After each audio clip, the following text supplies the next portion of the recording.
Ating talakayan ngayon itong pagkadismaya ng Saudi Arabian billionaire na si Turki Al-Sheikh dito sa huling panayam na inilabas ng tumatayong manager nitong si Naoya Inoue, na kung saan ay ayon mismo kay Ohashi na malabo nilang kagatin itong inaalok na laban sa Saudi Arabia. At ito nga po ay kontra sa American superstar na si Gervonta Tank Davis. Ang pagkawala ng opportunity na pumunta ng Saudi Arabia etong si Naoya Inoue ay lubusan po ikinadismaya ng nasabing billionaire.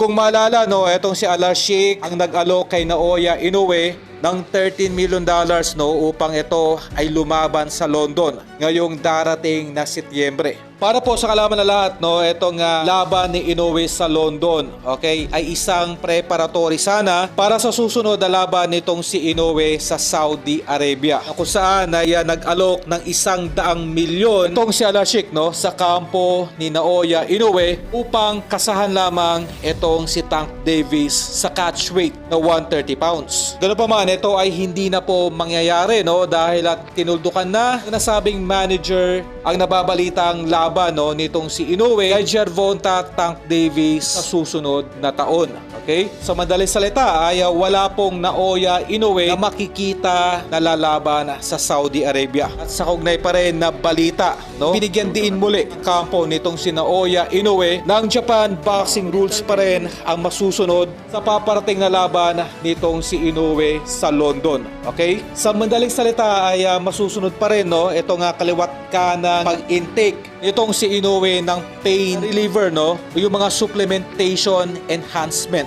Okay? At maliban dito ay masusunod pa rin itong pagsasauna ng nasabing hapon. Para po sa kalaman na lahat, hindi naman pinagbabawal sa Japan maging sa Amerika ang sauna. Ito ay pinagbabawal lamang sa London. Okay? Kung maalala ay dito po nadali itong ating pambatong si Cuadro Alas, na kung saan ito po ay natanggalan ng titulo dahil sa paggamit ng sauna sa nasabing bansa. Okay? So ito po yung iniiwasan ng kampo ni Inoue. Kung magkataon na masunod itong Japan Boxing Commission ay malaya pa rin pong makakapagsauna itong si Inoue sa London hanggang sa oras ng laban nito. At kasama na dito yung pag-take ng mga supplement na sadyang hindi naman pinagbabawal sa Japan. Okay? Kagaya ng pain reliever. Pero pa man, hanggang sa mga sandaling ito ay hindi pa rin kinukumpirma itong kampo ni Naoya Inoue ang request nitong si Turki Al-Sheikh na ikasa ang laban nitong si Naoya Inoue kontra sa ating pambatong si Cuadro Alas.